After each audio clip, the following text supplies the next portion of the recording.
सुदामा और श्री कृष्ण बचपन के मित्र थे और दोनों एक ही साथ शिक्षा लेते थे। सुदामा बहुत गरीब था, वह ब्राह्मण था, इसलिए वह दिन भर में 5 घर से भिक्षा मांगकर अपना और अपने परिवार का पेट पालता था। उसे जितना मिलता था उसी से गुजारा करता था, परंतु मिलने वाली भिक्षा उसके लिए पर्याप्त नहीं थी। उसका और उसके परिवार का पेट भी उससे करता नहीं था। इसी भिक्षा से अतिथि सत्कार भी हुआ करता था। सुदामा की पत्नी को यह मालूम था कि सुदामा और श्री कृष्ण दोनों मित्र हैं। श्री कृष्ण द्वारका के महाराजा है। अगर सुदामा उनसे सहायता मांगेगा तो कभी भी ना नहीं करेंगे।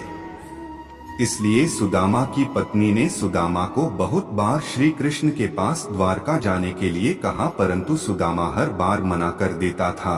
परंतु बहुत ज्यादा पर्यटन करने के बाद सुदामा मान जाता है और वह द्वारका के लिए निकल जाता है। उस समय उसके पास कोई साधन नहीं था। वह अपने पैरों पर चलता हुआ द्वारका की ओर बढ़ रहा था।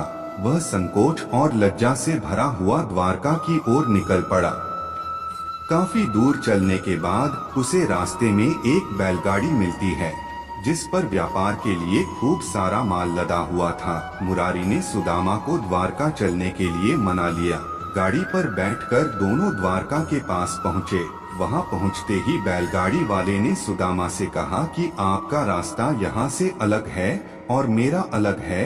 सुदामा आगे चलने के बाद वहां से वापस आ गया। उसने सोचा कि मैं उस बैलगाड़ी वाले का धन्यवाद करके आता हूँ। सुदामा मंदिर के पीछे उसका धन्यवाद करने के लिए वहां गया तो वहां पर कोई बैलगाड़ी नहीं थी और न ही कोई मुरारी था।